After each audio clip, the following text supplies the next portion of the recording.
Hi guys, Allison here, the Bored Housewife. Thank you so much for joining me for another week's episode of The Bored Housewife. So, today's episode is about an incident that happened of all places at the Iowa State Fair. I might get a little fired up. I am trying really hard to keep my cool because I'm mad at myself, which is why I get so fired up about it. But the incident was so crazy and stupid. It was so stupid. For some reason, a lot of things happened to me at the Iowa State Fair. I don't fully understand why. Most of the time, I'm literally just standing there minding my own business. And you might be like, yeah, okay. No, like both stories that ended in this one I'm going to tell you today, and then this other story that I have that ended in quite the confrontation. Now, I, of course, escalated it because I've been drinking. You drink at the Iowa State Fair. You're all high on corn dogs. So, there's a lot going on, and I'm also an emotional person. And so, sometimes I overreact. I'm human. I try really hard not to do that. But the first time that an incident happened to me, just really quick, I was dancing next to my mom, and I had a crop top on and shorts, and I was in my early 20s. I was like maybe 22, 23. So I looked great. I felt great. I was having so much fun, and some man decided to come up and put $1 in my shirt, touching my, cleavage area, and telling me, if you want to act like a stripper, then here's your tip, or saying something crude like that. So, literally, I'm just dancing, right? No reason to approach me if you don't like that I'm dancing in a dance hall where they're playing music. Then maybe you should look away or go somewhere else, or just fucking mind your own business, right? No, so I went up to him and I threw the $1 in his face. I told him, "Don't you ever touch a woman like that again." And then I took his beer and I threw it across the So I escalated the scenario, okay? I got a little crazy in me, all right? Something in my older age I'm trying to squash a little bit. We don't have to be so emotional in our responses all the time. We can be a little bit more mature, right? So again, this scenario I'm going to tell you about today, literally standing in a line, minding my business. My little cousin's next to me. She's like 16 years old. I'm such a good role model. I hope she doesn't think I'm too crazy, but literally just standing in line waiting to get some food. And so what I think it is that I moved away for a reason. I love my family. I love going back and visiting. There's so many things there that are familiar and I like, but I never fit in there. I just never fully fit in. I never felt like people understood me, and they don't quite get Allison. So we're going to talk about that today. But the reason why I'm talking about this is because after it happened, I was so mad, and I kept talking about it. And my family is like, "Oh my God, let it go." You're letting this person get to you so much. And the reason why it was bothering me so much is because we live in a society, people. So I'm going to sound like George Costanza today for my Seinfeld fans out there. But for real, we have a social, order of some sort. We have a social code that we all live by. And, in Japan, I have to learn the social code here, right? I can't just, I can do whatever the fuck I want, but I'm going to offend a lot of people. I'm going to make a lot of people mad if I don't, attempt to kind of learn and do certain things. So especially when you're in your own culture, your own society, what's right and wrong. And this is a very blatant one. So again, I'm going to get to it in a minute. But I really had to think about it because I got so mad. And so thank you to the rude person who is the star of this story today for inspiring this episode. It is going to probably go into a second episode, if not a third episode. This week, I'm just going to talk more about what happened and, how I could have better responded to the incident. And then also, like, talk about why I was so upset about it. And then next week, I am talking about Camus, the Rebel. So I've already been reading this book, The Rebel.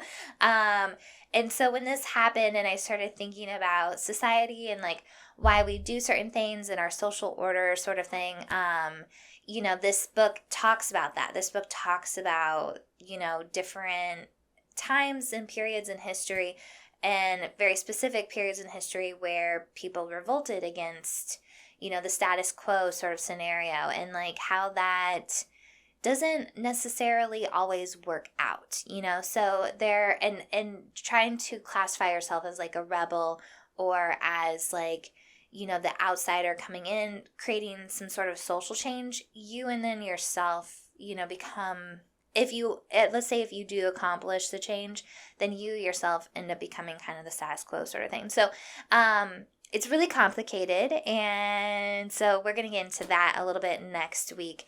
But this week's episode inspired me to talk more about what I've been reading in this book, because I think it's important, if you're going to do and make certain choices in this world, there's consequences for them. We can't all just be willy-nilly doing whatever the fuck we want, right?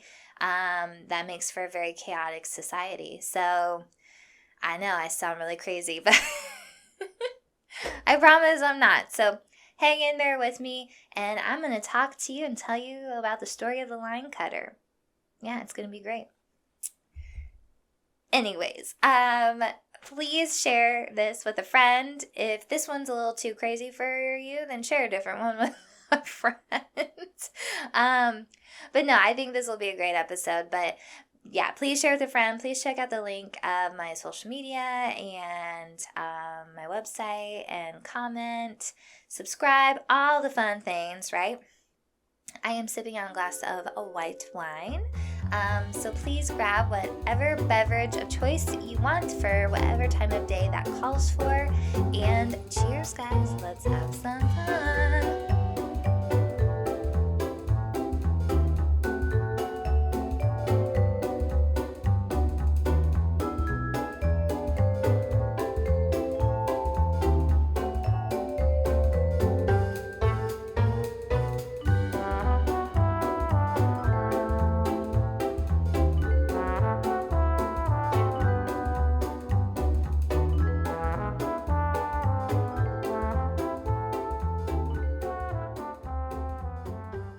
Okay, so let me tell you what happened.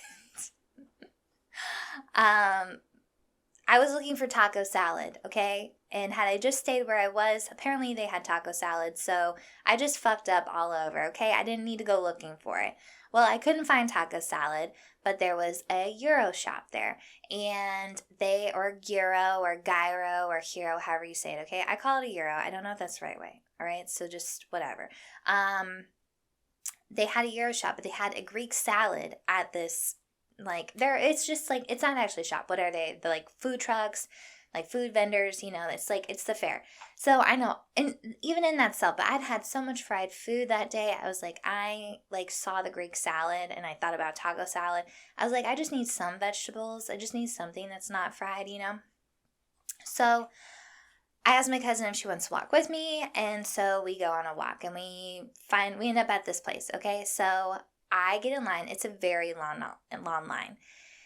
And we're standing in line probably for like a good 5 to 8 minutes, if not 10 minutes, okay? We've been in there, and we're only halfway through the line.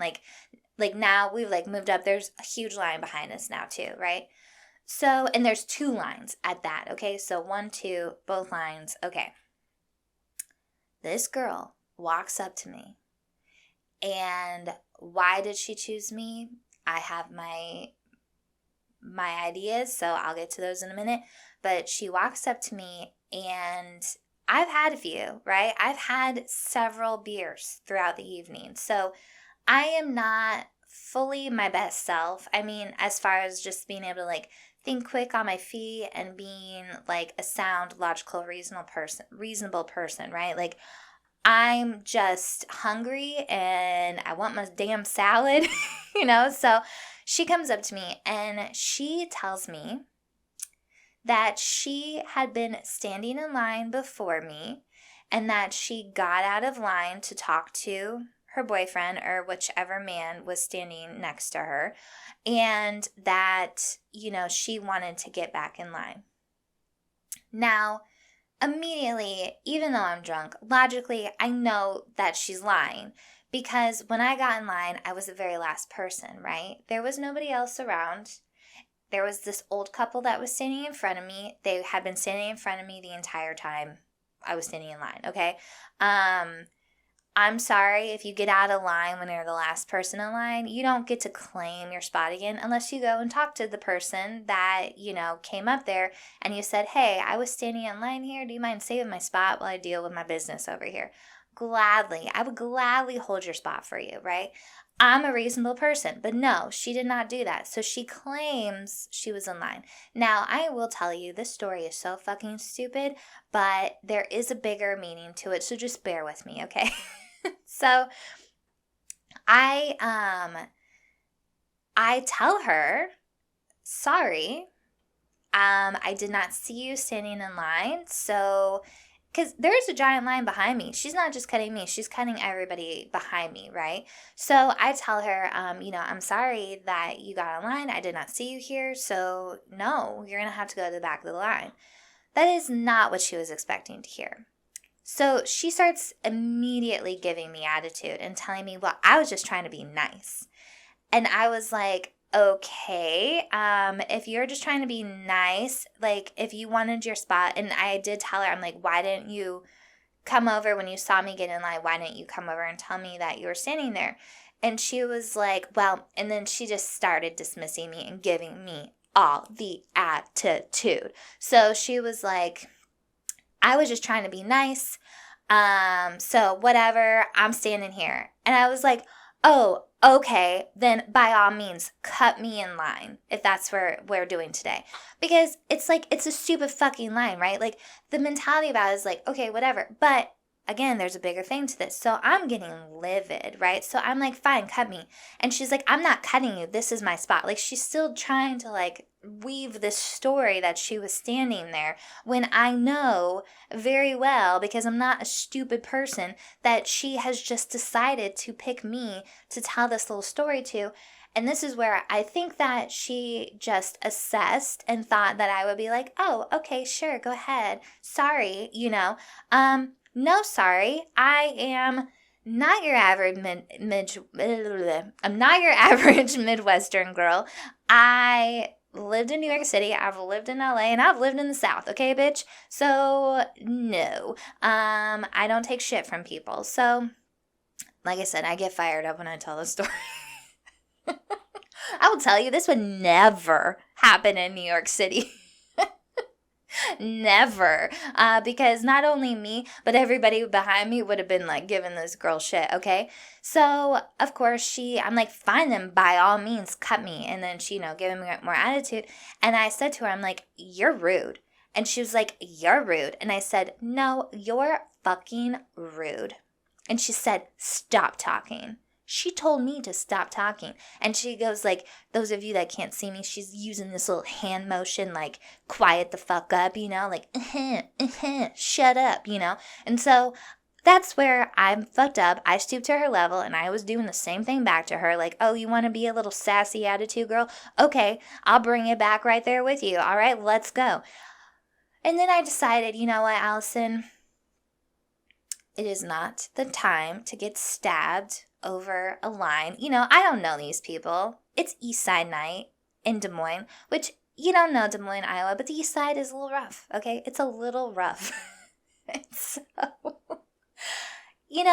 people are out. People are crazy. Like, 20 minutes before that, I saw someone get arrested. Shit happens. Shit goes down at the Iowa State Fair, believe it or not. So, I'm like, let's not get arrested. Let's not get in a fight.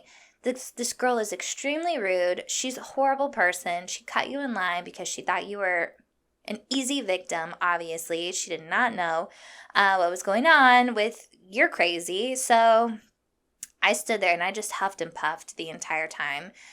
She stood in line the whole time. And the thing that honestly also really pissed me off is that nobody had my back. Not a single person was like, hey, bitch, you're cutting us too. You know, I did have a guy come up to me shortly after, like, it fizzled out.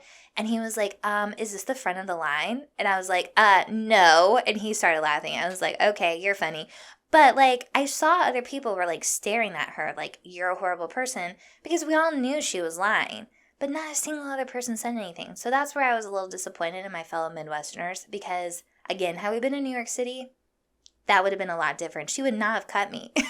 Because, like I said, everybody else would have been like, bitch, you getting in the back, okay? But yeah, so anyways, why did I get so mad? And so that's what bothered me. So the first thing that bothered me is that I was a little too drunk to have some better conversations. I stooped to her level. I gave her sass back. I gave her attitude.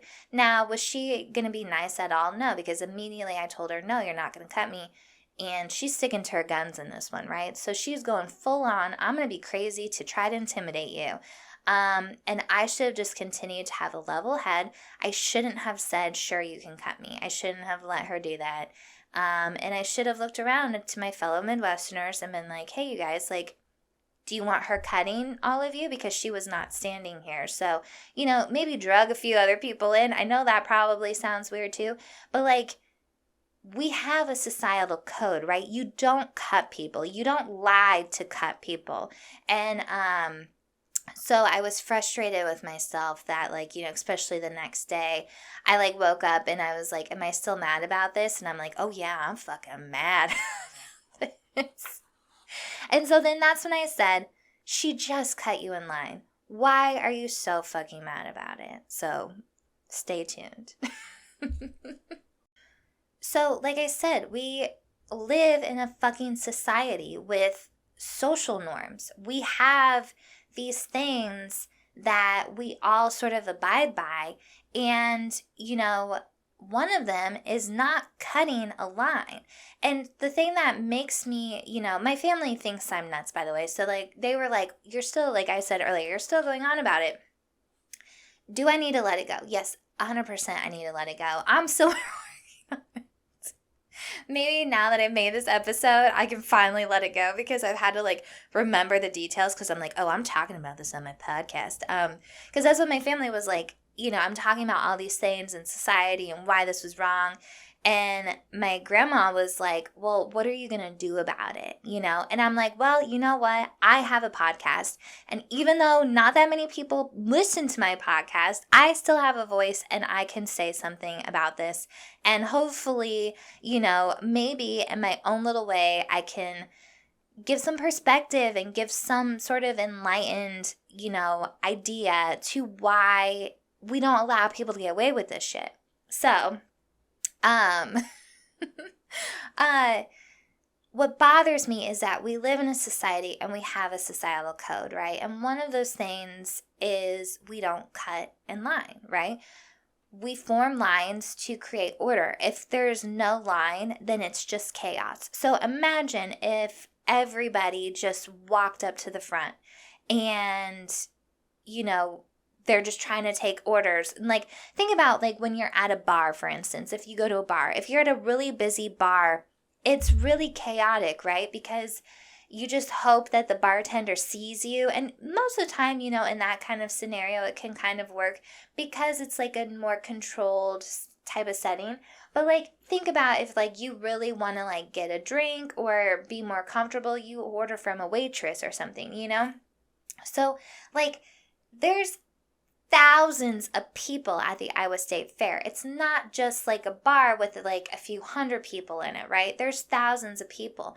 So if you don't have some sort of like order, it's just complete chaos. And it's really hard for anybody to get anything done, right? It's hard for the business to put out food in a good, timely manner. And it's hard as the customer to get what you want, right? And you're pushing and shoving and doing all of that. And it's not just a drink, it's a meal. You might be ordering several things of whatever, you know? So, it's important not only for the business to help control the flow of food to come out, but also for the customers to get this sort of attention that they need to be able to like order. It's not just being like, can I get 3 shots of tequila? No, you're asking for specific things, right?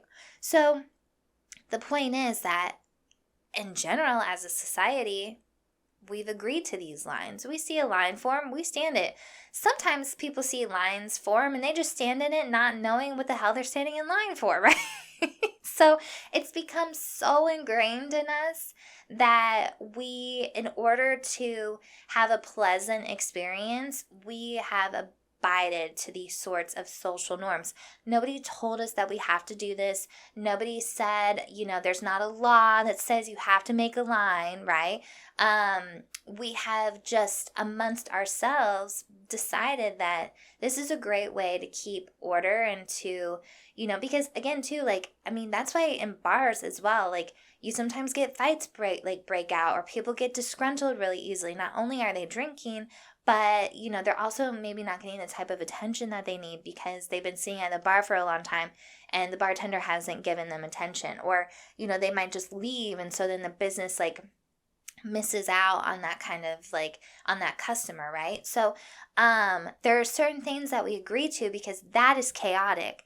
And that doesn't lend for necessarily the most optimal experience. Whereas, if you're at the Iowa State Fair, you create a nice line, or wherever the hell you're at, you create a nice line to get your food or your tickets or your whatever, right? We stand in line to get the thing that we want because we understand that there's the social order and the social code that we all have agreed to, and it's just ingrained in us. And so why am I so mad at her? Because she decided that she is above that. She decided that I am so entitled that I don't have to stand in line. And that really grosses me out, the fact that not only does she come up with a stupid ass lie to, try to manipulate me into thinking that she was standing there, it's just also offensive onto my intelligence that you think that I'm not observant enough to realize that, no, you weren't standing here the whole time. But also just, the amount of entitlement to see that there's a long line and that she's above that she's above everybody else who's been standing there and waiting patiently for their turn. I'm not always oh, you should follow all the rules and do all this, I don't always fit in to every single scenario, right? But I do understand respect. And so what she's doing is just blatantly disrespecting every single person that was there, every single person that waited in line, and decided that she's above it, she's better than it, and she doesn't have to do it. So the reason why I wanted to share this with you guys today, not only because I'm still fired up about it, and this is my place to let all my shit go, but because this isn't new, right? This happened to me, and because I got in an altercation with her, because, instead of her just being okay, and getting to the back of the line or finding someone else to try to cut or whatever, she decided to, stand her ground and be defensive, I guess. I don't know. So, that was offensive to me, but we've seen this entitlement growing, and especially in American culture. So many people think that they're above things, that I don't have to do this, that this isn't, this doesn't apply to me. But the thing is and I don't want to sound we need order like a freaking robot, because obviously there's wiggle room, there's things to do differently, whatever. It's not always necessarily a perfect system, but this is where the philosophical part of it all comes into, okay? So I just want to give you guys something to think about, and what would you do in a scenario like this? Because it's important that, and this is why, when my grandma was well, what are you going to do about it? This is what I want to talk about and share. we all have different scenarios, and a lot of us are stay-at-home wives, and we're put in like, everyday average scenarios. It could be dropping the kids off to school. It could be, at the grocery store, picking your mail up at the post office, like any sort of different scenarios, right? When you have these like daily activities and you rely on a sort of like, social code that we all kind of live by, and then somebody breaks it, it's frustrating. Even like someone like cuts you off, in the school drop-off lane. That's going to piss you off, right? And why does that person get to do that? Why, like if everybody did that, then it would just be a major, standstill in the parking lot. Like there has to be some order to things. And again, you agree to it because we all realize like this is the best thing for it to go as smoothly as possible. If we all just decide to do whatever the fuck we want, then this doesn't work out, So my point is that girl and her entitlement and her, approach to how she makes choices in her life is a virus. Now, again, thinking about her, if she's getting in confrontations with people for trying to cut them in line at the Iowa State Fair, which is supposed to be like the most fun ever, my guess is the choices in her life are probably, creating a lot of, bad things going on for her, right? And she might not be enlightened enough to realize that like her choices are making these things in her life happen. In the long run, and this is how I'm able to get over it in some point, because the long run, I realize I actually feel really sorry for her because she doesn't realize that like by her actions and her choices, like her life is probably not the best, is my guess. Like when people do stuff like that and you cheat people out of things, you're cheating people out of everything. You're probably doing it at work. You're probably doing it in your relationships. If you're going to cut somebody in line at the Iowa State Fair, what else are you doing? You know what I mean? Like this isn't just a one-time occurrence. You know what I mean? Like shitty people continue to make shitty things happen in their life. And the sad thing is she probably doesn't even realize. So she's making all these choices in her life, and her life is probably not great. So the problem is, though, is that because she's not enlightened, because she doesn't have this bigger self-awareness about her in order to see how, her personal need in this very moment is not as important as maintaining some sort of social order and a line for getting food, is a virus. And, we can't all just do whatever we want all the time. Like, we have free will to a certain extent, right? And there's a lot of philosophers that, like, talk about how free will is very, is kind of an illusionment to some extent. So we're able to, I talk about this all the time. We're able to control ourselves, our emotions, and things like that, which I did not do a great job of that night, I will admit. There are certain things that we're able to control, but there's a lot of things that we're not able to control. And so, like, I wish I could just walk up to the front and not have to stand in that line, for a salad. But I really wanted that salad. And my choices could have been, oh, this is a really long line. You know what? I'm going to go somewhere else, or I'm just not going to have something right now. Like, those are reasonable choices to make. But to just be like, you know what? I'm better than everybody else, and I don't have to wait in line, so I'm going to go to the very front. That's not fair. And that creates chaos. And in her scenario, it created an altercation with someone that didn't need to happen. So my point of sharing all of this with you, and hopefully you learn from my experience, one, try to be more logical, okay? If you get in an altercation with somebody, don't stoop to their level. That's not a good idea. But also, just think about why we do certain things. When I moved to Japan, I had to find, what is their social norms, what's appropriate, what's not appropriate. You can still do whatever the fuck you want, right? But it makes it uncomfortable. And I'm, willing to push the boundaries on some things. And I think that, for each of us, we all have our different things, right? And why I'm going to talk about the book The Rebel after this is sometimes those boundaries do need to be pushed, right? If you have like a scenario going on maybe in the school that your kids go to, or if you have something going on at your work, or if you have something going on in a social like group that you have or something, sometimes those boundaries do need to be pushed. If there's a better way of doing things than creating lines, maybe somebody invents figuring that out. Maybe eventually we won't have lines. We'll all just stand there with an app and order, and then they give you a number and they call out your number. Maybe that's the future. There's definitely room for improvement, right? We can change society. We can change the way we do things. But in this specific scenario, this is my reality right now.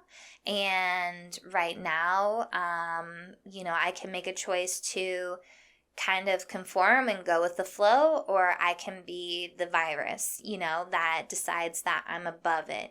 Like, there's a difference between trying to make a change and improve and going about it a certain way where you're able to implement the process and then get other people on board, and then everybody sort of agrees like, okay, this is now the new like scenario that we've agreed to. Or you can just go in and decide, what, I don't follow the rules, I don't have any solution, but I don't have to abide by this, and just be chaos thrown into the midst of it. So I hope you guys can kind of see where I'm coming at.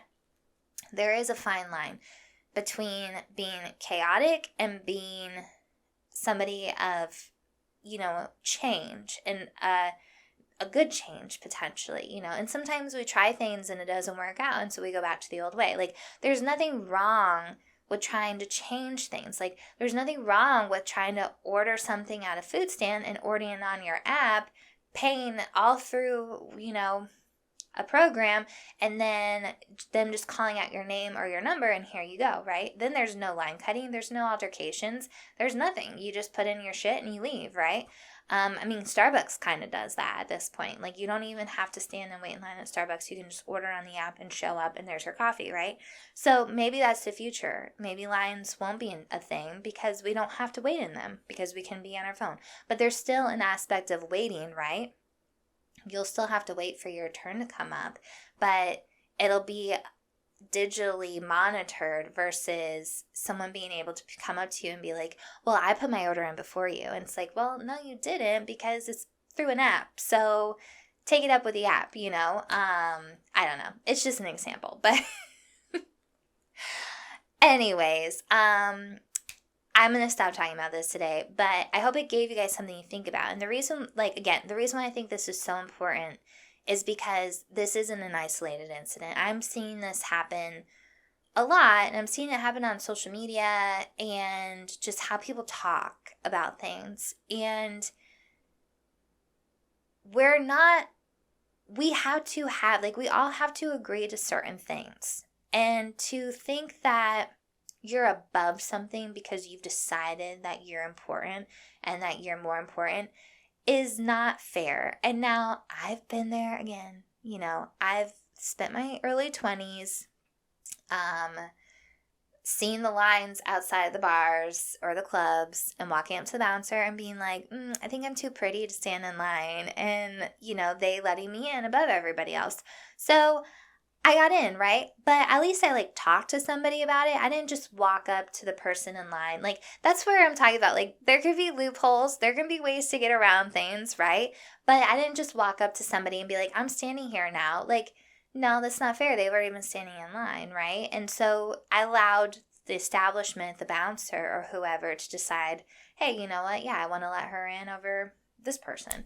And they have that choice. Now, that's a little gray, right? That's still in my mind, I'm thinking I'm too good to stand in this line. And the older I've gotten, it hurts. It hurts when they say, nah, thanks. And they make you stand in the damn line. I totally get it, okay?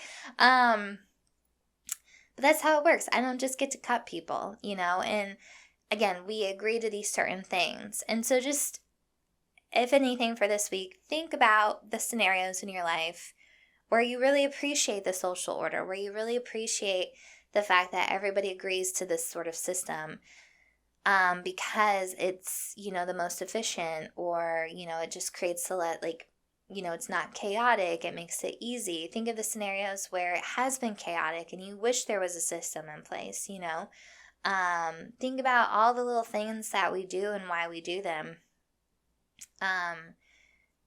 Because it's polite, because it's nice, because it makes people feel comfortable around you, If we all just start acting crazy and doing whatever the fuck we want, then it creates a really weird environment. So there's, certain things we do. There's certain ways we dress. There's, certain things put in place. And the cool thing about it, which is my very last point, okay, and then I'm done, is that us as a society, us as just people have kind of silently agreed to this is how we're going to be. We don't have to have our government step in, like some other countries, step in and tell us what to do. They allow us to kind of rule ourselves in that way. We have the freedom to do this as long as everybody is kind of abiding to it. The moment that people start being chaotic and doing whatever the fuck they want, then that's when rules get put in place. And sometimes those rules become laws, and sometimes those laws have consequences. So, yeah. Okay, I'm done. Think about it, people. We're living in a society, okay? Yeah. I could seriously go on and on about this. But next week we'll talk more about it, more about the rebel and just like I said, the idea of what a rebellion is, and when it's done well and when it's not done well, and what it means and that sort of stuff. And we might go into a third episode. I'll see. I have to still work out the episode, so we'll see where we're at. But anyways. All right. If you guys are enjoying these episodes, please share with a friend. Please check out the link in my social media, my website.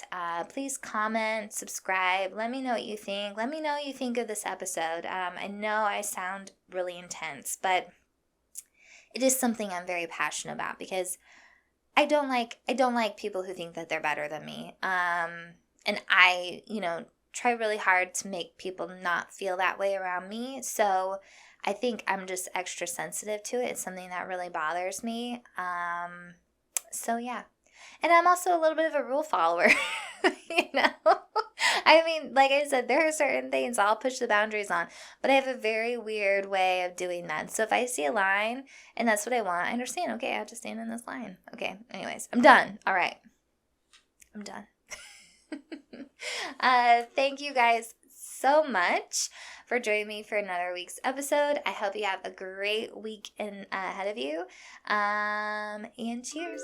I'll see you soon. Bye.